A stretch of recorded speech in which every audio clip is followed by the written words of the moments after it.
Good morning, Saints. This is First Lady Dean coming to you this Monday morning for devotion. I pray everyone had a great weekend, one that was recharging, and you woke up this morning with joy in your heart, realizing that whatever may come your way this week, that God remains in control. As we get the day started, I want you to think about one thing in regards to social media. Who are you following? And where is that leading you? How is that influencing your life?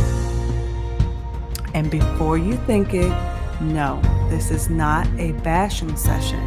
I personally truly enjoy social media. It's a great means of staying connected with friends and family, especially during these times of COVID and the social distancing.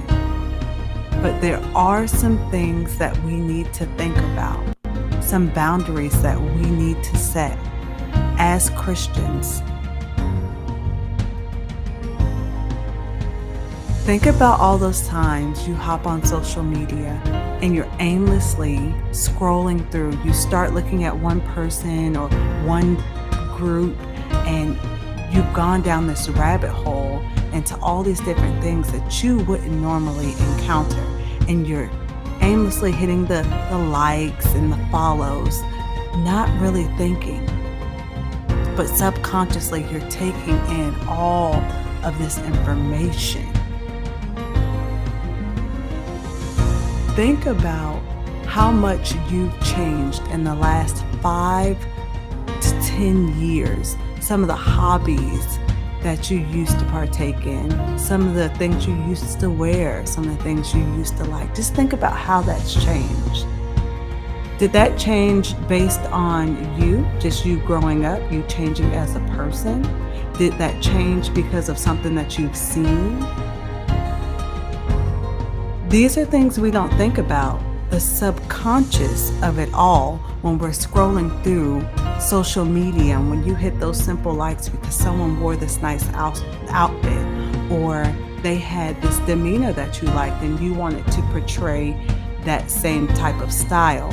So you hit the simple like and you start to follow, and over the years you start to evolve as a person into someone else.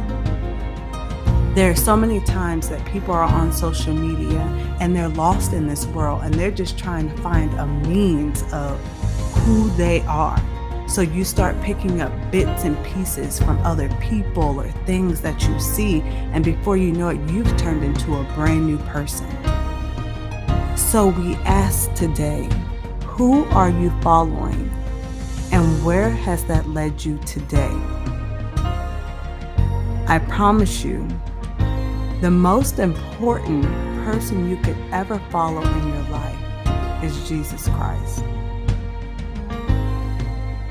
And I'm not saying a simple like or, yep, I show up to church every now and again, or I might show up to a Bible study.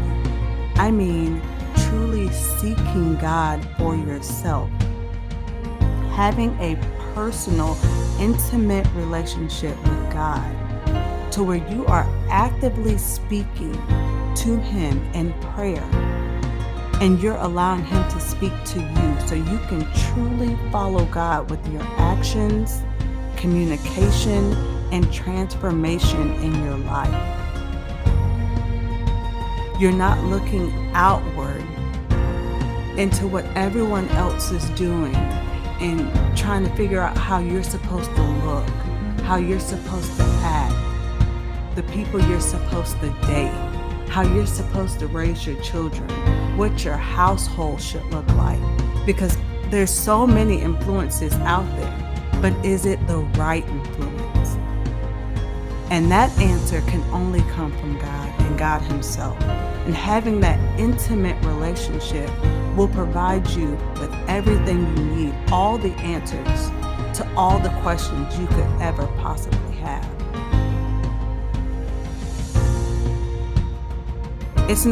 It's a very important question, one that we don't ask enough.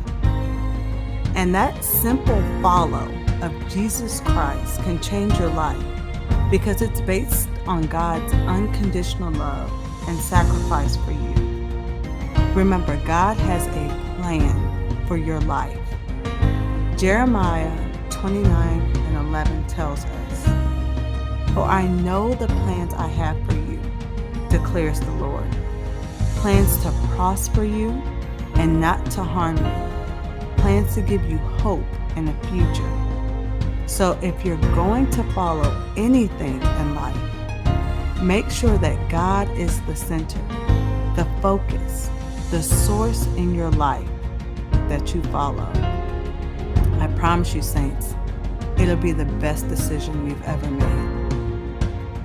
So I pray you go out this week, have a great and prosperous week, and again, remember that God remains in control.